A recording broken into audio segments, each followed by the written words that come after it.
यदा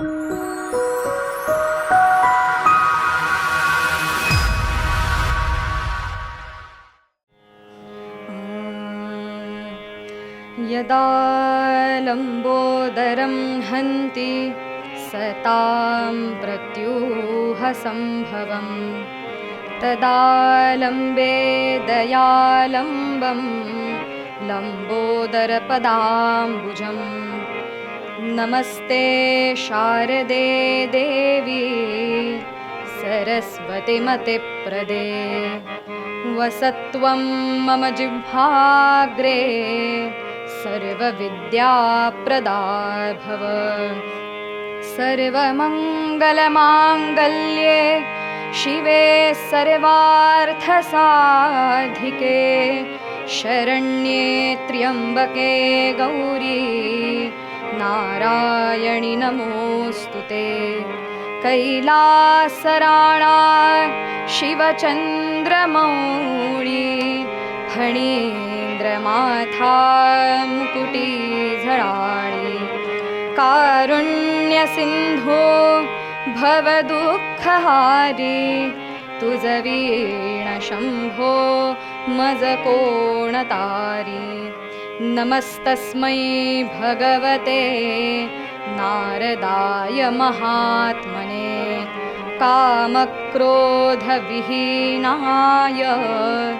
ऋषीणां प्रवराय च शङ्करं शङ्कराचार्यं केशवं बादरायणं सूत्रभाष्यकृतं वन्दे भगवन्तौ पुनः पुनः गुरुर्ब्रह्मा गुरुर्विष्णुः गुरुर्देवो महेश्वरः गुरुः साक्षात् परं ब्रह्म तस्मै श्री गुरवे नमः।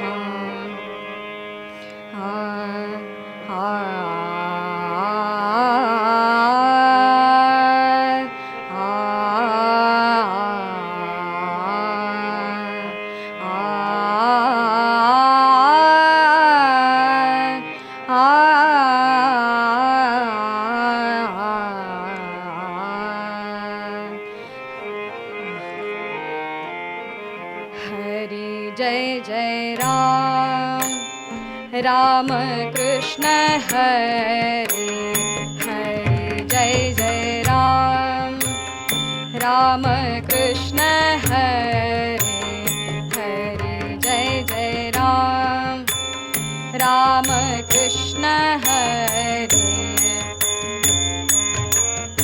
नवनीरद सम नवनीत प्रिय नवनीरद सम नवनीत प्रिय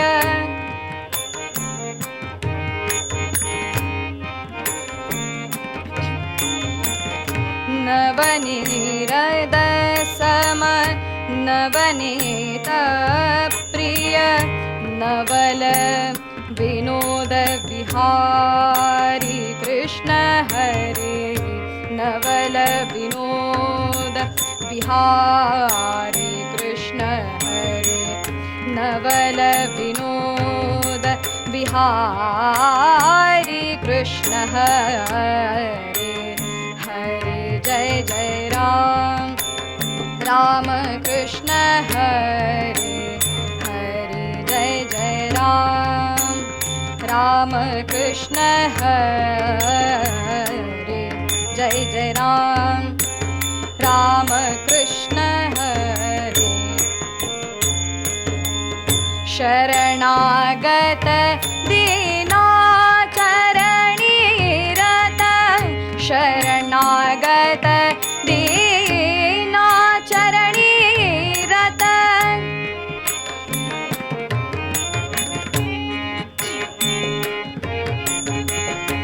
शरणागत दीनाचरणी रत शरणागत दीनाचरणी रत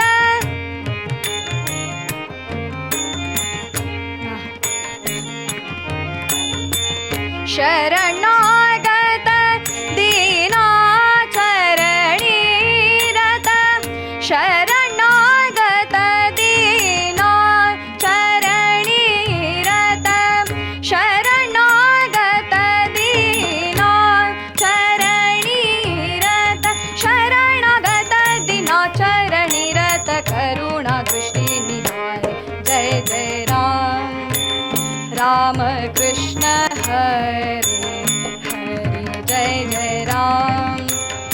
राम कृष्ण हरी हरी जय जय राम राम कृष्ण हरी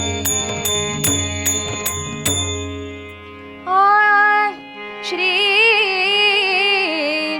सीताराम चरणी लक्ष लागो राजा राम चरणी लक्ष लागो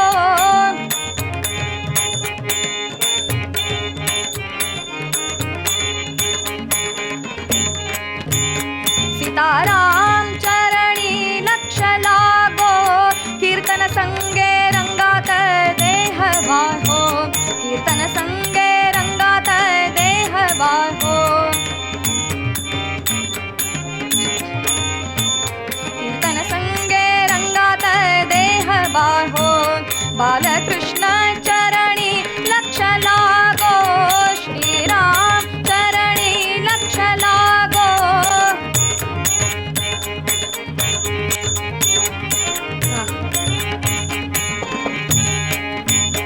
स्वरूपी मन हे लाविता सौख्य आम्हा हो स्वरूपी मन हे लाविता सौख्य आम्हा हो स्वरूपी मन हे लाविता सौख्य आम्हा हो काम क्रोधादिक जाती निज धामा रे काम क्रोधादिक जाती निज धामा रे बालकृष्ण चरणी लक्ष लागो रे श्रीराम चरणी लक्ष लागो रे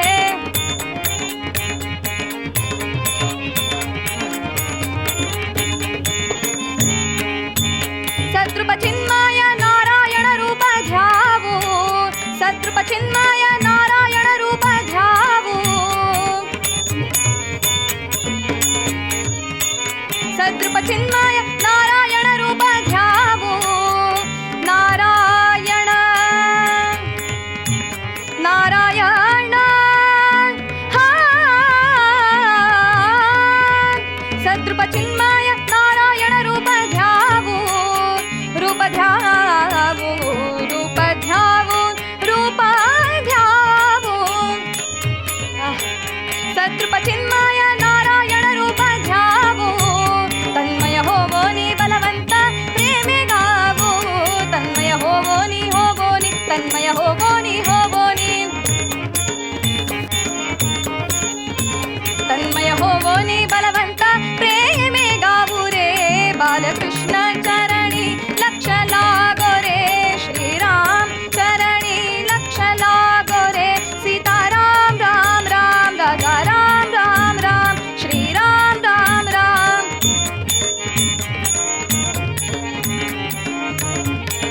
सीताराम राम राम राजा राम राम राम श्रीराम राम राम बालकृष्ण चरणी लक्ष लागो रे श्रीराम चरणी लक्ष लागो रे राजा राम चरणी लक्ष लागो चरणी लक्ष लागो चरणी लक्ष लागो रे राम राम राम राम राजा राम सीताराम श्री राम राम राम राजा राम सीताराम राम राम राजा राम सीताराम श्री राम राम राम राजा राम सीताराम राम राम राजा राम सीताराम वाह श्री राम राम राम राजा राम सीताराम राम राम राम राम राजा राम सीताराम श्री राम राम राम राजा राम सीताराम कुंडली कमरदा हरी विठ्ठल श्री ज्ञानदेव तुकाराम नमः पार्वती पते हर हर महादेव श्री मंगलमूर्ती मोरया अवधूत चिंतन श्री गुरुदेव दत्त देवर्षि नारद स्वामी महाराज की जय श्री आर्या दुर्गा माता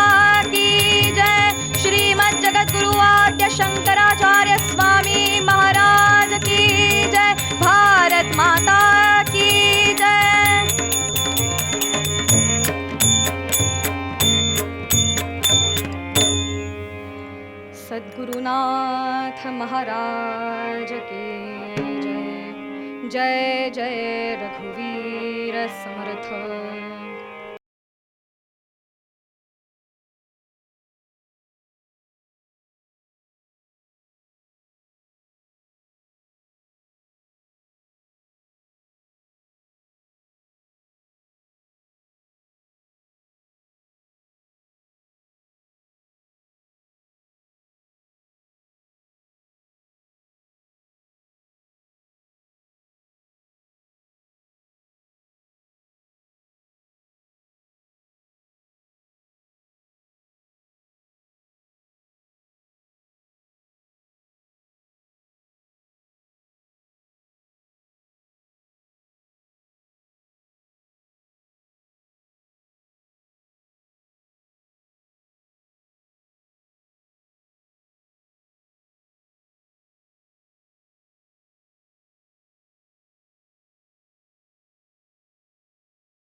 अवतार केला संहाराया दुष्ट. अवतार केला संहाराया दुष्ट.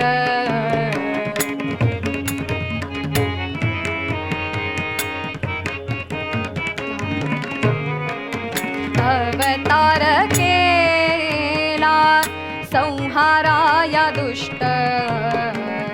करीती जे नष्ट परपीडा. करीती जे नष्ट परपीडा. अवतार केला संहाराया दुष्ट. अवतार केला संहाराया दुष्ट.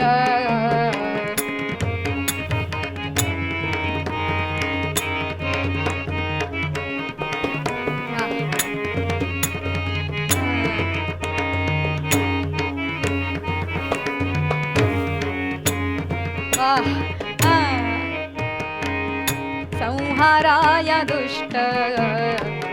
दुष्ट जन पर पीडक जे कोणी. दुष्ट जन पर पीडक जे कोणी.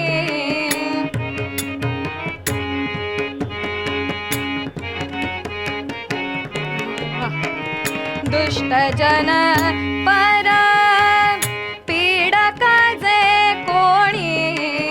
ते या चक्रपाणी साहवेना. ते या चक्रपाणी साहवेना. अवतार केला संहाराया दुष्ट. अवतार केला संहाराय दुष्ट.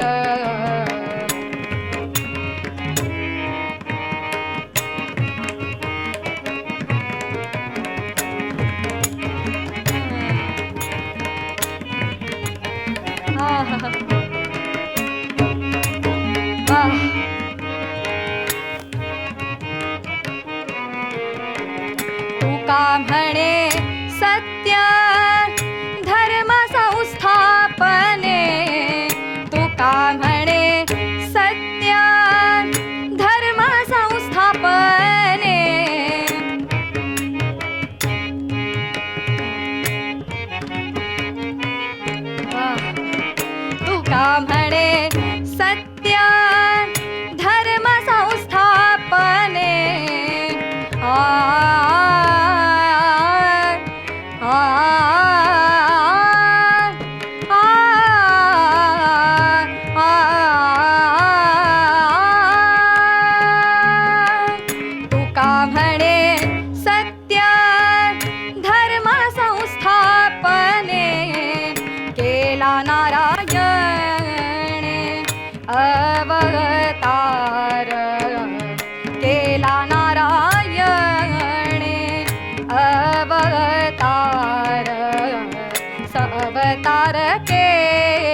संहाराया दुष्ट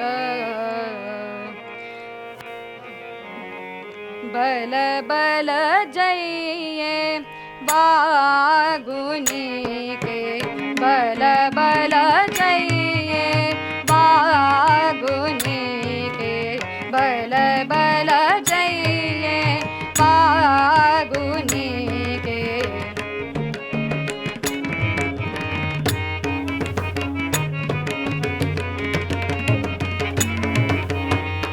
वाह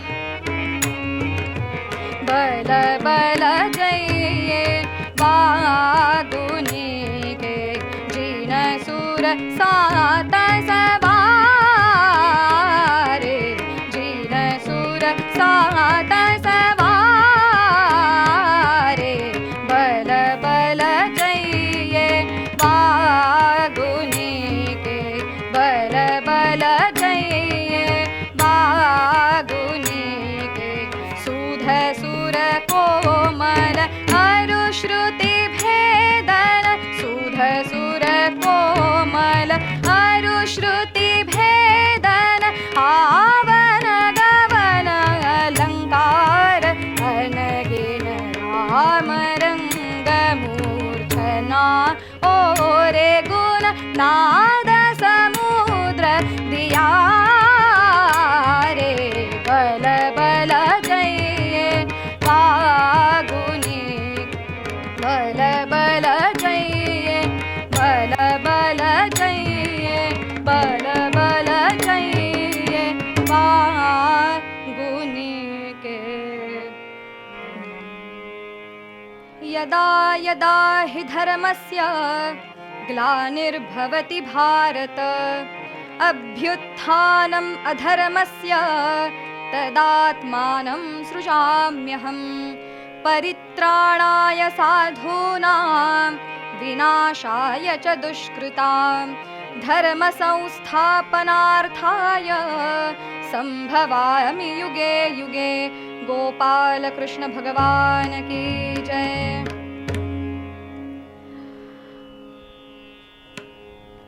भगवत भक्ती प्रेम सगळ्यांना शिकवणारे असे संत श्रेष्ठ तुकाराम महाराज त्यांचाच अभंग आज निरूपणासाठी चिंतनासाठी म्हणून घेतलेला आहे। संपूर्ण समाजाला अनेक संतांनी उपदेश केले आपल्या अभंगांच्या मार्फत। आपलं आचरण कसं असायला पाहिजे, आपलं वागणं कसं असायला पाहिजे याचं उत्तम मार्गदर्शन संतांनी आपल्याला केलंय। संत तुकाराम महाराज सुद्धा मंगलमय असणाऱ्या अशा भगवंताच्या मंगलमय अवताराचं मंगलमय वर्णन करताना आपल्या वाणीला शब्द रूपता देताना आजच्या आपल्या अभंगामध्ये म्हणतात, अवतार केला संहाराया दुष्ट करीती जे नष्ट पर पीडा। आता श्रोते हो बघा, हा तुकाराम महाराज अवतार केला असं म्हणतात, अवतार झाला असं म्हणत नाही। याचा अर्थ काय तर तो भगवंत तो परमेश्वर त्याच्या इच्छेनं योग्य त्या वेळी योग्य त्या ठिकाणी योग्य त्या कारणासाठी अवतरित होतो, अवतार घेतो। अवतार या शब्दामध्ये अव अधिक तृ असा धातू आहे। त्याचा अर्थ असलेल्या स्थितीपेक्षा थोडंसं खाली येणं असा आहे। पण म्हणजे नेमकं काय यासाठी एक छोटासा दृष्टांत पाहूया।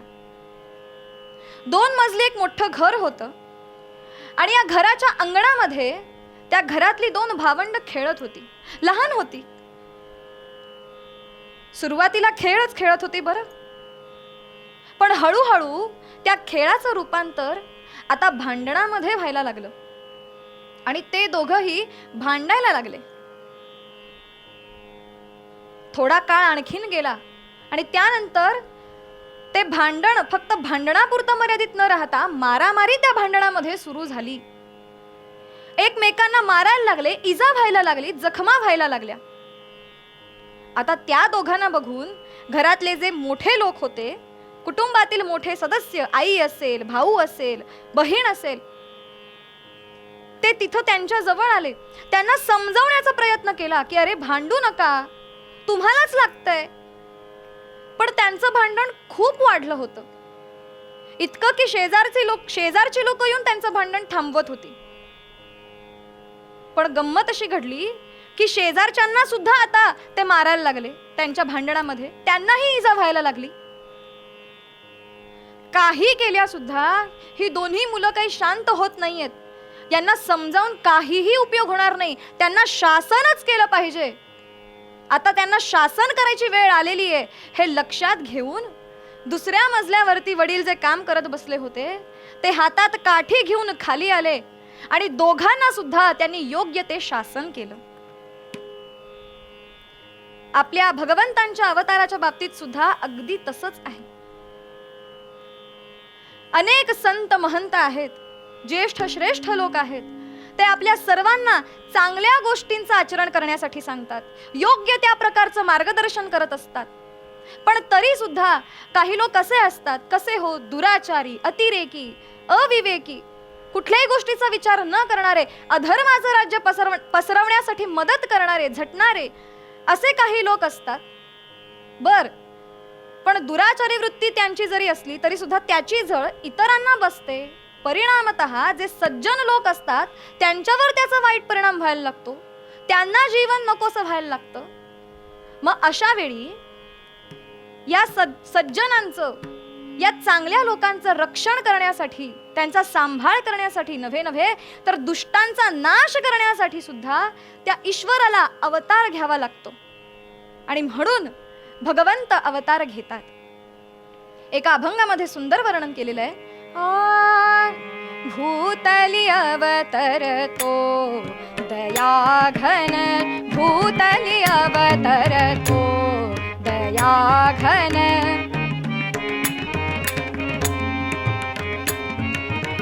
भूतली अवतरतो दया घन,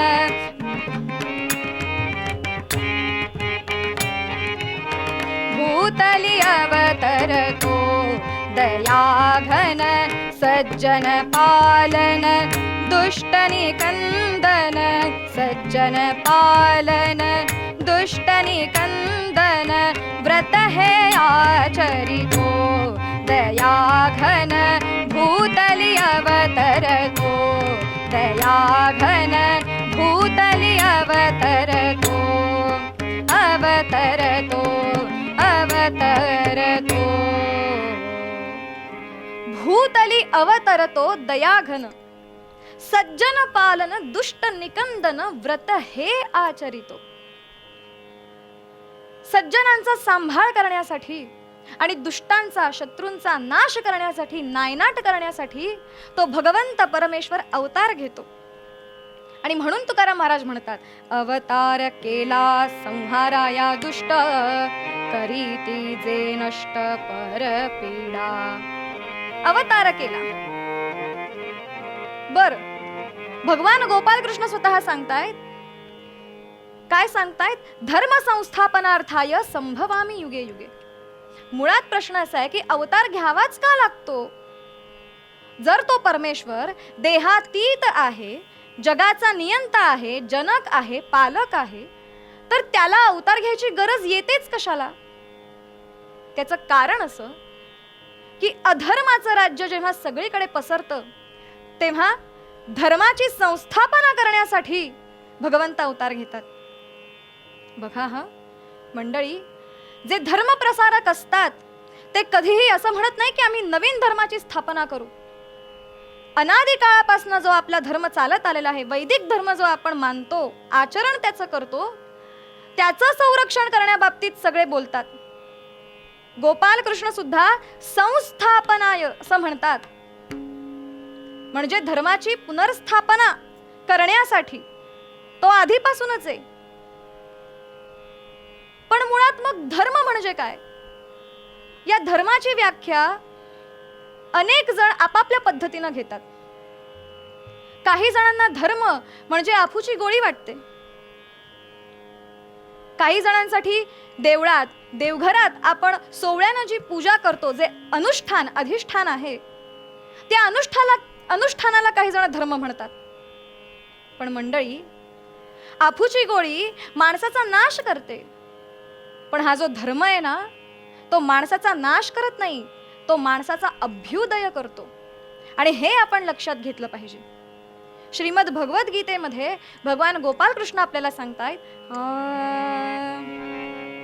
सहयज्ञाः प्रजा सृष्ट्वा पुरोवाच प्रजापतिः अनेन प्रसविष्यध्वम् एष वोस्त्विष्ट कामधुक्.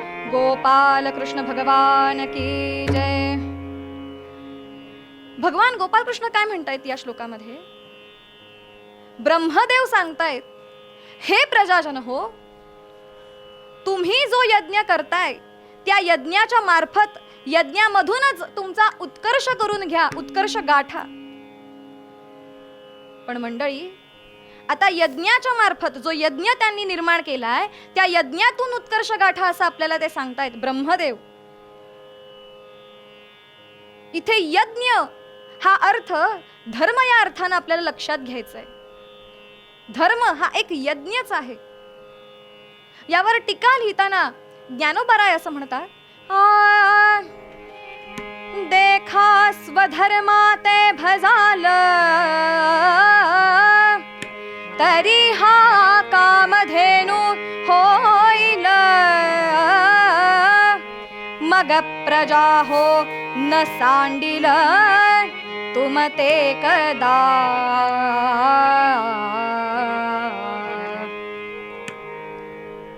म्हणजेच काय? देखा स्वधर्मा ते भजाल तरी हा कामधेनु होईल मग प्रजा हो न सांडिल तुम ते कदा, असं माऊली म्हणतायत. धर्म हा फक्त जातीवाचक शब्द नाहीये. आपण बऱ्याचदा जातीवाचक अर्थ लक्षात घेतो, पण धर्म या शब्दाचे अनेक अर्थ आहेत. त्यापैकी यज्ञ हा एक अर्थ आहे. बर, धर्म हा असा मित्र आहे जो फक्त इहलोकात नाही तर परलोकात सुद्धा आपल्या बरोबर येतो. मग मला सांगा, आत्ताच्या काळात आपल्या आयुष्यात काही काळापुरते येणारे आणि पुन्हा निघून जाणारे मित्र बरे, की आपली साथ परलोकात सुद्धा न सोडून जाणारा धर्म बरा? याचा विचार आपणच केला पाहिजे. अर्थात प्रत्येक मनुष्यानं धर्माचं पालन, धर्माचं आचरण करायला पाहिजे. तरी सुद्धा धर्म धर्म म्हणजे काय, धर्माची लक्षणं कोणती, किती आहेत, त्यावर सांगताना कवी वर्णन करतात. धृती क्षमा दमोस्तेयं शौचम इंद्रिय निग्रहः धीर विद्या सत्यम क्रोधो दशकम धर्म लक्षणम.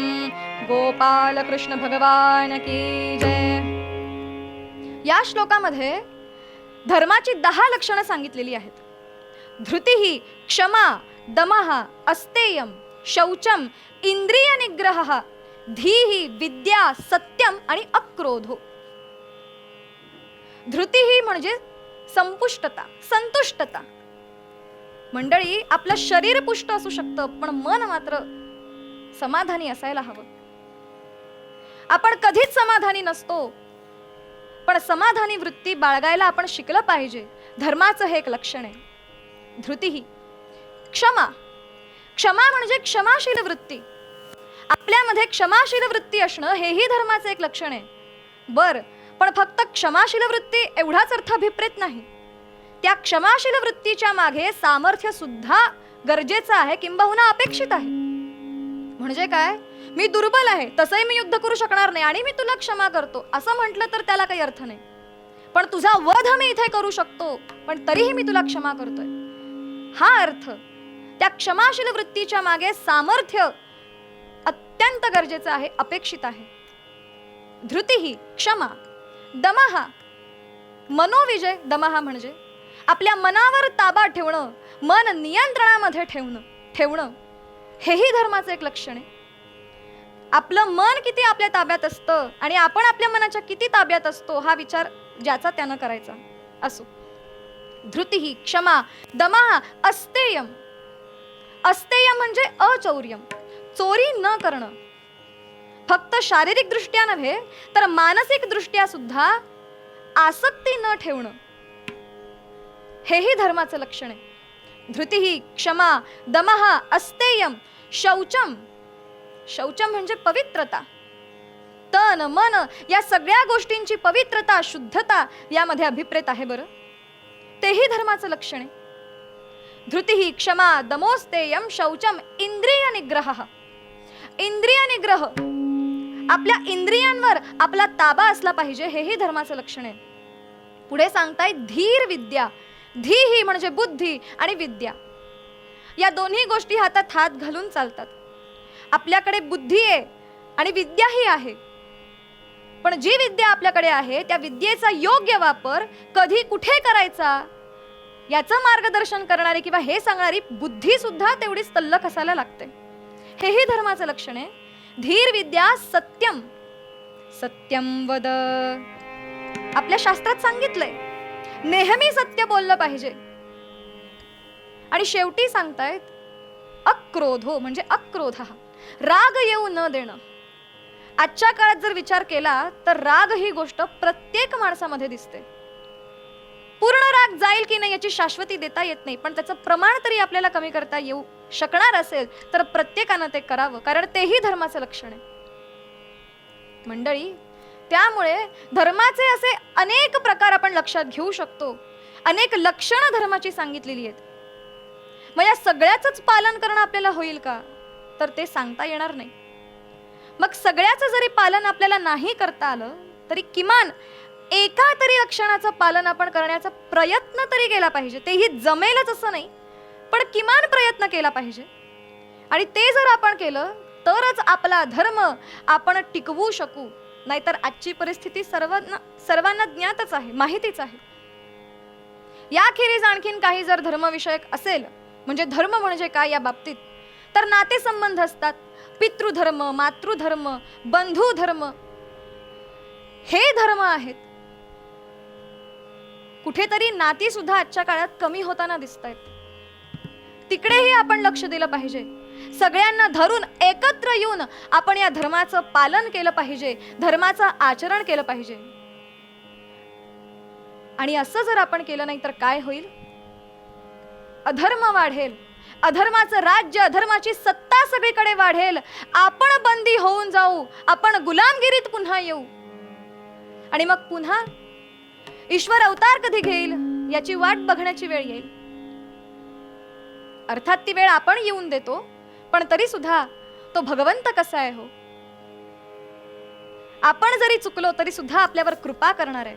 आणि म्हणून अधर्माचं राज्य जर सगळीकडे पसरलं तर त्या अधर्माच्या राज्यांमध्ये सज्जनांचं रक्षण करण्यासाठी आणि धर्माची संस्थापना करण्यासाठी, दुष्टांचा, शत्रूंचा नाश करण्यासाठी तो भगवान अवतार घेतो. जणू हेच सांगताना पूर्व पद्यात तुकाराम महाराज आपल्याला सांगतायत,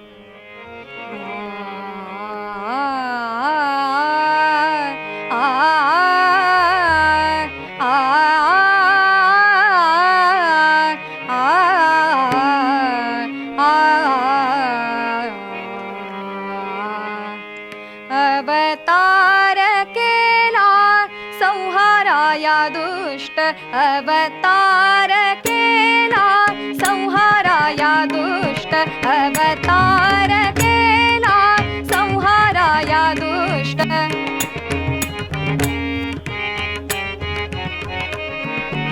अवतार केला संहाराया दुष्ट.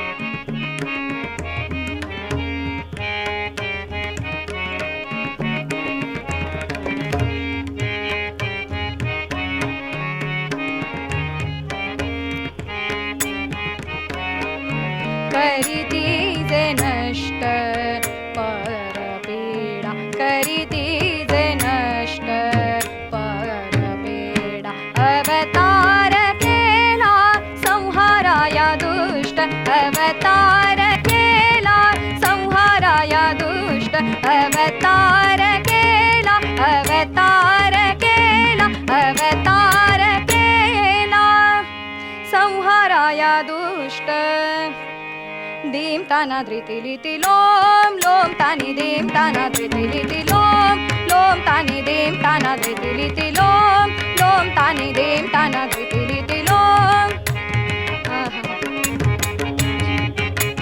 दीम ताना धृति लिति लोम लोम तानी अद्रे द्रे द्रे तेला ना दिम दिम दिम दिम दिम ताना अद्रे द्रे द्रे तेला ना दिम दिम दिम दिम दिम ताना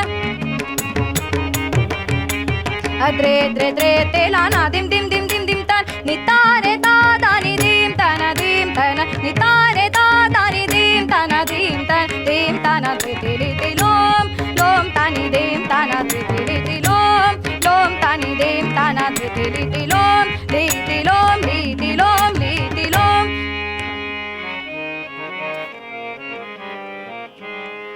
मंडळी, कीर्तनाच्या पद्धतीप्रमाणे सर्वांनी मिळून थोडा वेळ भजन करूया. पार्वती पते पशुपते सदाशिव शंभो शूलपाणे पार्वती पते पशुपते सदाशिव शंभो शूलपाणे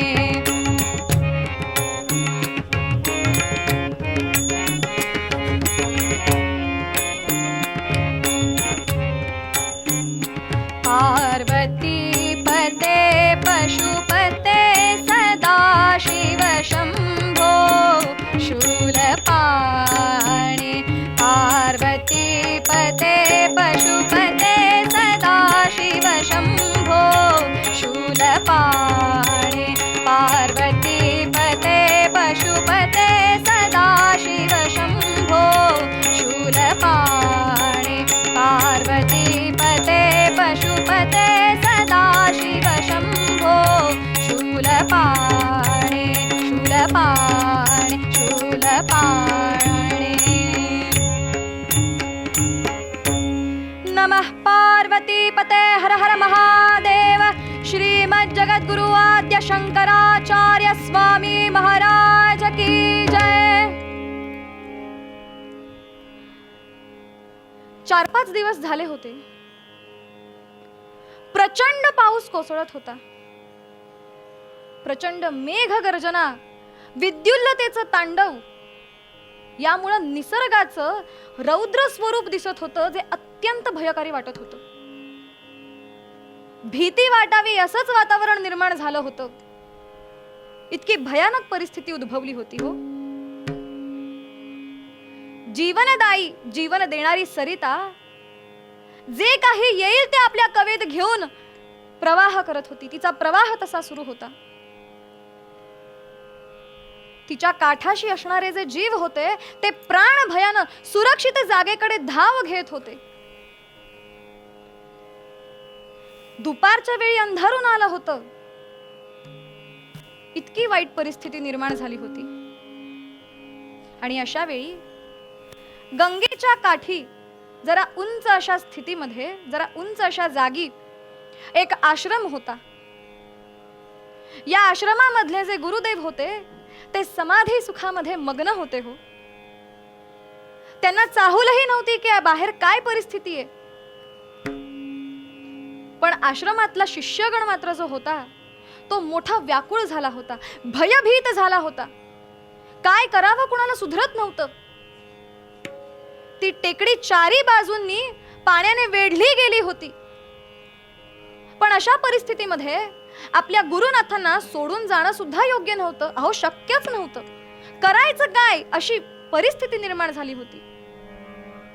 मंडळी, अशा वेळी या गुरुदेवांचा एक एकनिष्ठ शिष्य मात्र स्थिर नजरेनं गंगेचं अथांग रूप स्वरूप न्याहाळत होता. आणि हा शिष्य तिला विनंती करत होता, तिची मनोभावे प्रार्थना करत होता. हे नर्मदा मैया, तुझ्या सान्निध्यामध्ये मरण येणं ही खरंच मोठ्या भाग्याची गोष्ट आहे.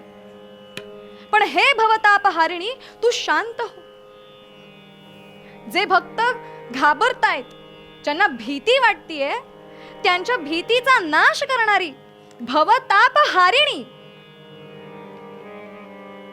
दयाळू आहेस तू, सगळ्यांवर कृपा करणारी आहेस, समर्थ आहेस, शांत हो.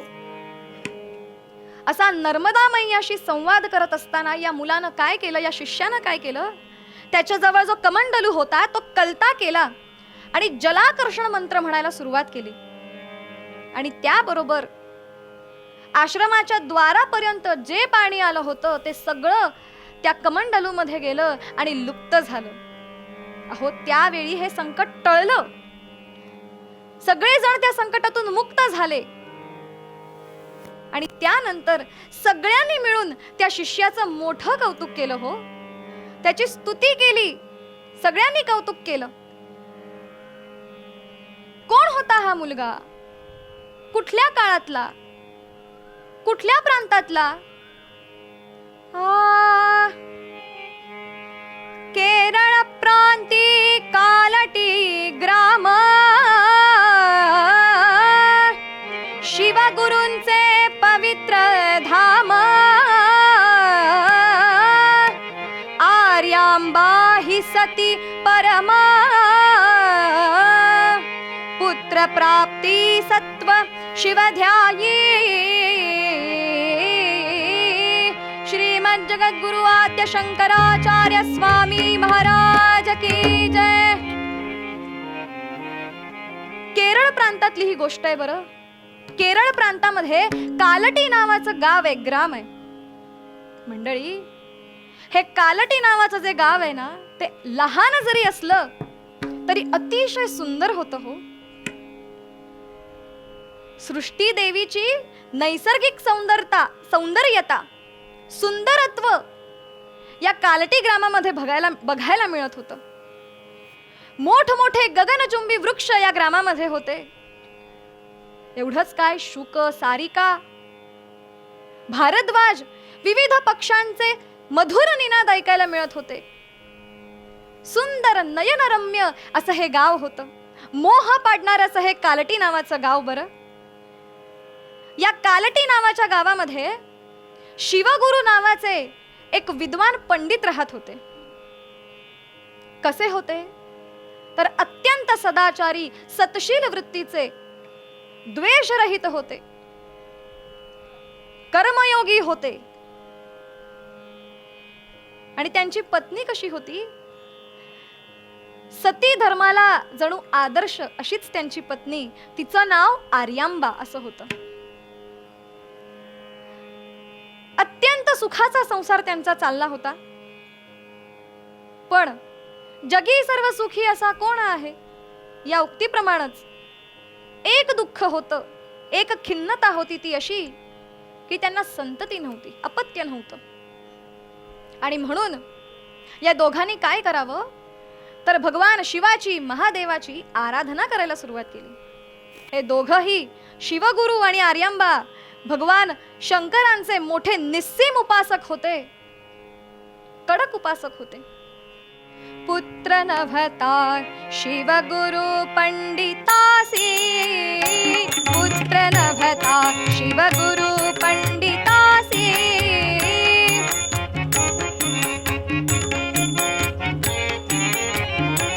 पुत्र नभता शिवगुरु पंडितासी. म्हणून त्यांनी ध्यायिला व्योमकेशी, म्हणून त्यांनी ध्यायिला व्योमकेशी.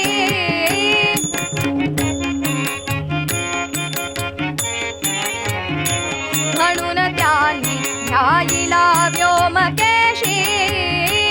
उभयतांचे तपजयी पूर्ण झाले, उभयतांचे तपजयी पूर्ण झाले. अंबिकेच्या उदरास ईश आले, अंबिकेच्या उदरास ईश आले, अंबिकेच्या उदरास ईश आले, ईश आले, ईश आले. अहो, या शिवगुरु आणि आर्यांबा या दाम्पत्याला, या जोडप्याला पुत्र नव्हता किंवा मुलगी नव्हती, पुत्री नव्हती. म्हणून ते खिन्न होते आणि त्यामुळे या दोघांनी मिळून शिवाराधना करायला सुरुवात केली. श्रोते हो, तेव्हाचा तो काळ कसा होता बरं? अत्यंत विचित्र असा तो काळ होता.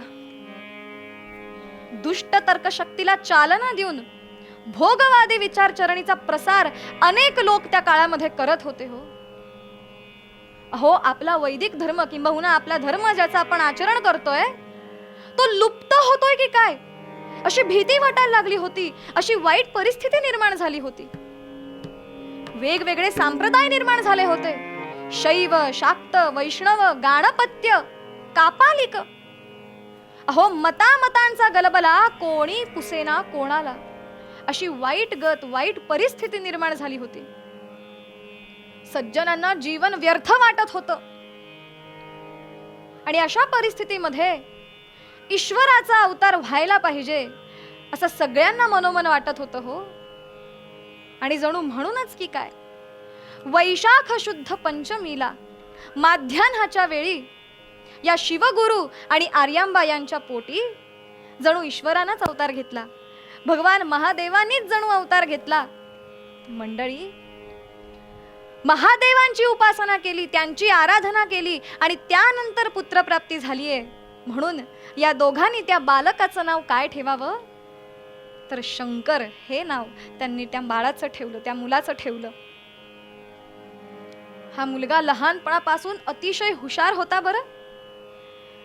हो, या लहान मुलाची अलौकिक बुद्धिमत्ता, त्याचा अनुभव सगळ्यांनी वर्षातच घ्यायला सुरुवात केली. वर्षाच्या आतच मल्याळी मातृभाषा तो स्पष्टपणे बोलायला लागला. 1.5 वर्षाच्या आत पुरुष सूक्त म्हणायला लागला. 3ऱ्या वर्षातच रुद्रही म्हणायला लागला. संस्कृतचं उत्तम उत्कृष्ट ज्ञान अवगत त्यानं केलं. अहो, हे काय वय आहे का? पण त्याचं चातुर्य बघा. आणि अशा या शंकराच्या बालभावानं महात्रिपुर सुंदरी श्री ललिता देवी प्रसन्न झाली, स्तिमित होऊन साक्षात प्रकट झाली आणि शंकराची काव्य प्रतिभा जणू जागृत झाली. त्रिपुर सुंदरी ललिता देवी, त्रिपुर सुंदरी ललिता देवी,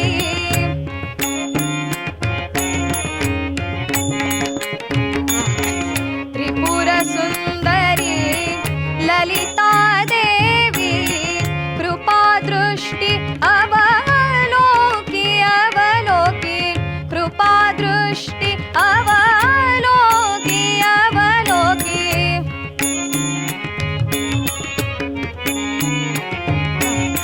कृपा दृष्टी अवलोकी अवलोकी, आनंद अमर स्तुतीने, आनंद लहरी अमर स्तुतीने, पसरे कीर्ती त्रिलोकी रामा, पसरे कीर्ती त्रिलोकी रामा, साधोजी राजा राम कहोजी, साधोजी राजा राम कहोजी, साधोजी दीनानाथ कहोजी, साधोजी दीनानाथ कहोजी, साधोजी राजा राम कहोजी, साधोजी राजा राम.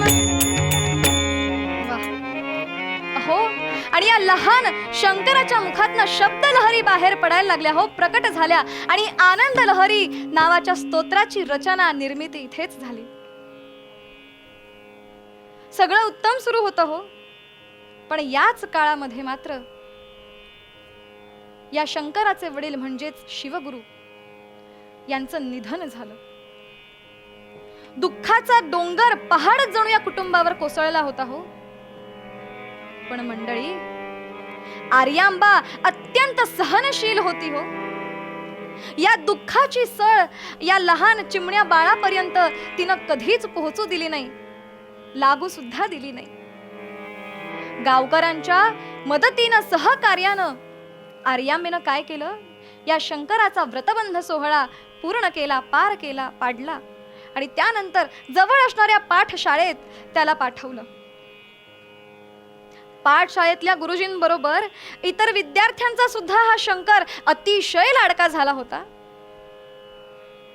हो, 3 वर्षाच्या आतच त्याने 4 वेद, 6 शास्त्र, दशोपनिषद यांचं अध्ययन पूर्ण केलं. नुसतं अध्ययन पूर्ण केलं नाही तर 6 अध्यायांना शिकवायला सुद्धा लागला. हो, पाठशाळा होती म्हटल्यावरती मोठे मोठे विद्वान पंडित येत होते. त्या विद्वानांबरोबर शास्त्र चर्चा सुद्धा करायला लागला. आणि पाठशाळेतील वेदाध्ययन आता पूर्ण झाल्यानंतर हा शंकर पुन्हा आपल्या घरी परतला. आपला मुलगा परत घरी आलाय म्हटल्याबरोबर आर्यांबेला सुनमुख पाहण्याची इच्छा झाली. हो, पण आपल्या बालशंकराचं ध्येय हे काही वेगळंच होतं. केरळ प्रांतीचा जो नरेश, या नरेशानं या बालशंकराला राजगुरु पद सुद्धा देऊ केलं, पण तेही या बालशंकरानं नाकारलं. आणि एके दिवशी काय केलं, आपल्या आईची मानसिक तयारी करून घेतली. मायावी मगर निर्माण केली. स्नान करत असताना त्या मायावी मगरीमध्ये आपला पाय अडकवून घेतला आणि अशा परिस्थितीमध्ये आपल्या मातेकडून, आईकडून संन्यास घेण्याची जाहीर परवानगी त्यांनी मिळवली. एवढंच नाही, आपल्या मातेच्या मृत्यूसमयी पुन्हा मातेला दर्शन देण्याचं वचन सुद्धा या बालशंकरानं दिलं. हो, हे सगळं झालं, पण आता मात्र या बाळशंकराला फक्त गुरुचरणाची ध्यास आस लागली होती.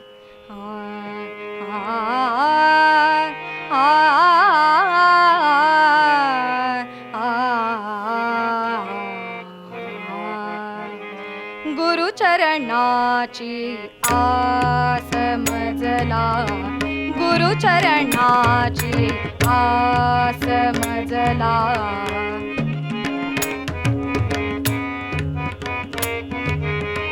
गुरुचरणाची आस मजला, दर्शन मात्रे सुखमय गात्रे, दर्शन मात्रे सुखमय गात्रे.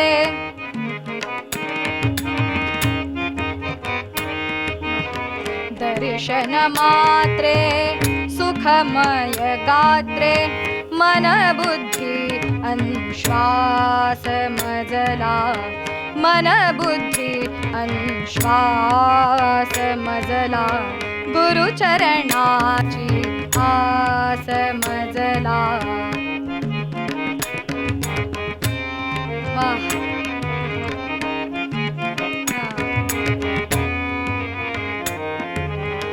मोक्ष सुखाचे सद्गुरु दाते, मोक्ष सुखाचे सद्गुरु दाते.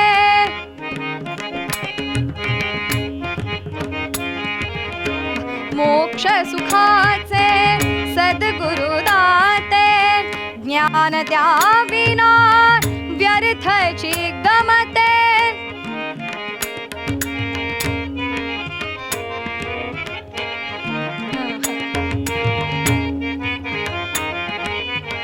ज्ञान द्याविना व्यर्थची गमते, देवी नर्मदे अक्षय सुखते, देवी नर्मदे अक्षय सुखते. दावी अंतरी आस मजला, दावी अंतरी आस मजला. गुरुचरणाची आस मजला, गुरुचरणाची आस मजला. गुरुचरणाची, गुरुचरणाची, गुरुचरणाची आस मजला.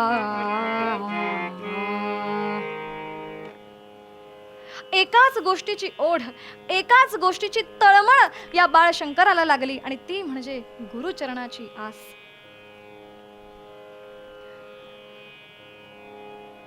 या बाळशंकरानं काय केलं, मानस संन्यास घेतला आणि त्यानंतर आपल्या सद्गुरुनाथांच्या शोधासाठी, शोधार्थ बाळशंकर निघाला.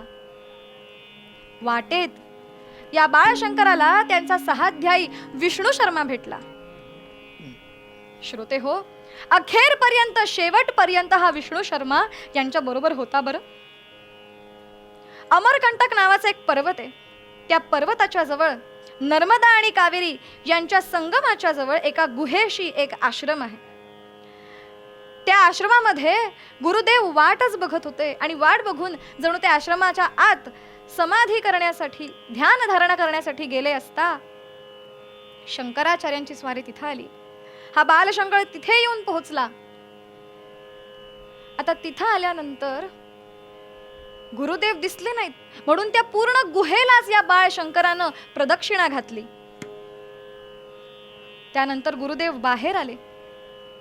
बाहेर आल्यानंतर, अर्थात हे गुरुदेव म्हणजे कोण तर गोविंद यती. बरं, ते बाहेर आले आणि त्यांनी या बाळशंकराला विचारलं, तू कोण आहेस? आपल्या गुरुदेवांनी विचारलेल्या प्रश्नाचं या बाळशंकरानं अगदी उत्तम असं उत्तर दिलं.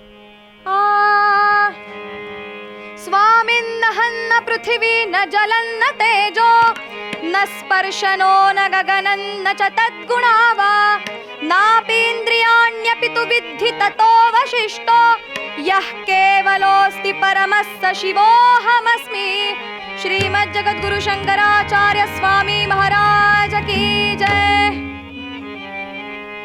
या बाळशंकराकडून हे उत्तर ऐकल्यानंतर गुरुदेव प्रसन्न झाले आणि विधिवत या बाळशंकराला गोविंद यतींनी आता संन्यास दीक्षा दिली. आणि त्यानंतर आता या बाळशंकराचं शंकराचार्य झालं. बरं, याच ठिकाणी नर्मदाष्टक, कनकधारा या स्तोत्रांची निर्मिती झाली. इतकंच नाही तर वेद, शास्त्र, पुराण, विष्णू सहस्रनाम अशा विविध वाङ्मयावरती या शंकराचार्यांनी भाष्य सुद्धा लिहिलं. आणि आता आपल्या गुरुदेवांच्या आज्ञेवरून भारत भ्रमणाला या बाळशंकरानं नव्हे शंकराचार्यांनी सुरुवात केली. विविध पंथांच्या धर्मसभा ज्या होत होत्या त्या धर्मसभांना आवाहन देऊन तत्वज्ञानाचे पोकळ विचार, त्या पोकळ विचारांचं खंडन मंडन आता शंकराचार्य करायला लागले. काशी क्षेत्रातली जी वादसभा होती ती धर्मयात्रेत जणू रूपांतरित झाली होती. धर्मयात्रेत त्या वादसभेचं रूपांतरण झालं होतं. कुमारील भट्टांची त्यानंतर शंकराचार्यांनी भेट घेतली आणि यानंतर माहिष्मती नगरीमध्ये मंडन मिश्रा नावाचे मोठे विद्वान पंडित राहत होते. त्यांना भेटण्याकरता म्हणून शंकराचार्य आले. पण त्या दिवशी मंडन मिश्रा यांच्या घरी पितृश्राद्ध होतं. पितृश्राद्ध असल्यामुळे वाड्याचं महाद्वार जे होतं ते बंद ठेवलं होतं. पण त्यावर शंकराचार्यांनी काय केलं, योग सिद्धीनं शंकराचार्य त्या वाड्याच्या आत आले आणि अर्थात मंडन मिश्रांना तो अपमान वाटला. यानंतर त्या दोघांचा जो काही संवाद झाला त्यातील काही भाग असा, मंडन मिश्रांनी शंकराचार्यांना विचारावं, कुतो मुंडी म्हणजे तुम्ही कुठून आलात, कुठून आलास असं त्यांना विचारायचं होतं. पण शंकराचार्यांनी काय अर्थ लक्षात घेतला, तू कुठपासून मुंडन केलेस, आणि असा अर्थ लक्षात घेऊन त्याला उत्तर दिलं, आ गलात, गळ्यापासून वर मुंडन केलेलं आहे. त्यावर मंडन मिश्रांनी काय विचारावं, अहो पिता की मुसुरा म्हणजे काय, दारू वगैरे पिऊन आलायस की काय, असं मंडन मिश्रा शंकराचार्यांना विचारतायत. त्याचाही अर्थ शंकराचार्यांनी वेगळा घेतला. पिता म्हणजे पिवळा आणि सुरा म्हणजे दारू. शंकराचार्यांनी काय उत्तर दिलं, नाही व श्वेता, दारू पिवळ्या रंगाची नसते, पांढरी असते. त्यावर मंडन मिश्रा विचारतायत, किम जानासी तद्वर्णम, संन्याशी असून तुला त्याचा रंग कसा माहिती. त्यावर शंकराचार्य उत्तर देतायत, अहम वर्णम भवान रसम, मी तर फक्त वर्ण जाणतो पण तुम्ही तर चवही जाणता. आता हे ऐकल्यानंतर मात्र या मंडन मिश्रांच्या सुद्धा लक्षात आलं बरं की ही व्यक्ती जी काही समोर उभी आहे ती कोणी सामान्य व्यक्ती नाहीये. त्यामुळे शंकराचार्यांनी मंडन मिश्रांकडून वादभिक्षा मिळवली आणि त्याप्रमाणे वादसभेची तयारी सुद्धा सुरू झाली. 3 आसनं मांडण्यात आली. एका व्यासपीठावरती मृगाजीन शंकराचार्यांसाठी, दुसऱ्या व्यासपीठावर मऊ गालीच्या मंडन मिश्रांसाठी. आणि तिसरं आसन जे होतं ते तिसरं आसन मात्र होतं न्यायासन. शंकराचार्यांच्या सांगण्यावरून मंडन मिश्रा यांची पत्नी सरस्वती त्यांनीच न्यायासनाची भूमिका, न्यायाधीशाची भूमिका पत्करली, स्वीकारली. आणि अर्थात पूर्व पक्षाला शंकराचार्यांनीच सुरुवात केली. शंकराचार्य सांगतायत, सच्चित आनंद निर्मळ यथार्थ असं फक्त एक ब्रह्मतत्वच आहे. आता याला उत्तर देताना मंडन मिश्रा म्हणताय, चैतन्य सुख जे आहे त्या चैतन्य सुखाचा अनुभव जर एका व्यक्तीला आला तर तो सगळ्यांना का येत नाही, त्या एकाच व्यक्तीपुरता मर्यादित कसा राहतो. आणि ज्या अर्थी या चैतन्य सुखाचा अनुभव एकाच व्यक्तीला मर्यादित राहतोय, इतरांना येत नाही, त्या अर्थी जीव अनेक आहेत आणि म्हणून जड पदार्थ, जड विषय सुद्धा अनेक आहेत. मग ब्रह्मतत्व एकच कसं, हेच सिद्ध नाही का होत. यावर शंकराचार्यांनी उत्तर द्यावं. मंडन मिश्रा म्हणतायत की आपली धर्मव्यवस्था ही कर्माधिष्ठित आहे. मंडन मिश्रांच्या या बोलण्यावर आता शंकराचार्य त्यांना उत्तर देत आहेत. जीव जन्माला आल्यानंतर तो कर्म करायला सुरुवात करतो, बरोबर. जीव जन्माला येतो आणि कर्माला सुरुवात करतो, पण त्याच्या कर्मानं चित्तशुद्धी व्हायला हवी. आणि चित्तशुद्धी जर आपल्याला करायची असेल तर निष्काम कर्म करायला हवं. आणि निष्काम कर्म करायचं असेल तर ईश्वरार्पण भावना हवी आपल्या कर्मामध्ये. मंडळी, अशा प्रकारचा वादविवाद, अशा प्रकारची सभा या दोघांची अनेक दिवस सुरू होती बरं. पण एक क्षण असा आला की या वादसभेमध्ये मंडन मिश्रा निरुत्तरित झाले. पण त्यानंतर सरस्वती ज्या होत्या त्यांनी शंकराचार्यांसमोर एक आव्हान ठेवलं, प्रश्न समोर ठेवला. त्या प्रश्नाचं उत्तर सुद्धा शंकराचार्यांनी परकाया प्रवेश करून, म्हणजे दुसऱ्या देहामध्ये प्रवेश करून ते ज्ञान मिळवून पुन्हा योग्य त्या पद्धतीनं चोख उत्तर सरस्वतींना दिलं. आणि आता मंडन मिश्रांनी सुद्धा शंकराचार्यांचं शिष्यत्व पत्करलं. या शंकराचार्यांनी भारताच्या 4 दिशांना 4 मठ स्थापन केले, 4 मठांची स्थापना केली. सुरेश्वराचार्य, हस्तामलकाचार्य, तोटकाचार्य आणि पद्मपादाचार्य यांची त्या 4 ठिकाणी नियुक्ती त्यांनी केली, स्थापना केली. एवढंच नाही, श्रीनगरमध्ये श्री शारदा देवीचं जे मंदिर आहे त्या मंदिरामध्ये दक्षिण दरवाजा जो बंद होता तो दरवाजा सुद्धा या शंकराचार्यांनी ज्ञान सामर्थ्यानं उघडला. असं आपल्या शंकराचार्यांचं मोठं कार्य. यामुळे जगद्गुरु ही पदवी सन्मानानं त्यांना प्राप्त झाली. असे आपले जगद्गुरुवाद्य शंकराचार्य. अखंड धर्मपालनाचं व्रत शंकराचार्यांनी जीवनभर जोपासलं, पाळलं. या चरित्रामधून आपल्या असं लक्षात येतंय की त्यांच्या जन्माच्या वेळी काय परिस्थिती होती. अधर्माचं राज्य सगळीकडे पसरत होतं, पण शंकराचार्य यांनी अवतार घेतला. त्या शंकराचा अवतारच जणू तो. आणि अवतार घेतल्यानंतर आपल्या धर्माचा, वैदिक धर्माचा झेंडा जो होता तो फडकायला लागला. म्हणून त्यांनी सिद्ध केलं की जेव्हा जेव्हा अधर्माचं राज्य पसरतं तेव्हा तेव्हा सज्जनांच्या रक्षणासाठी, दुष्टांचा नाश करण्यासाठी आणि धर्माची संस्थापना करण्यासाठी तो ईश्वर भगवंत पुन्हा पुन्हा अवतार घेतो. आणि हेच सांगताना पूर्व पद्यात तुकाराम महाराज आपल्याला सांगताय,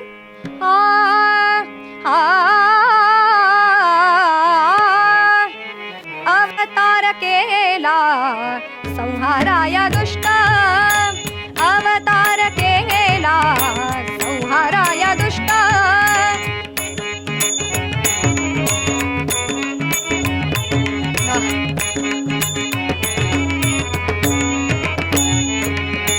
अवतार केला संहाराया दुष्ट, करीती जे नष्ट परपीडा, करीती जे नष्ट परपीडा.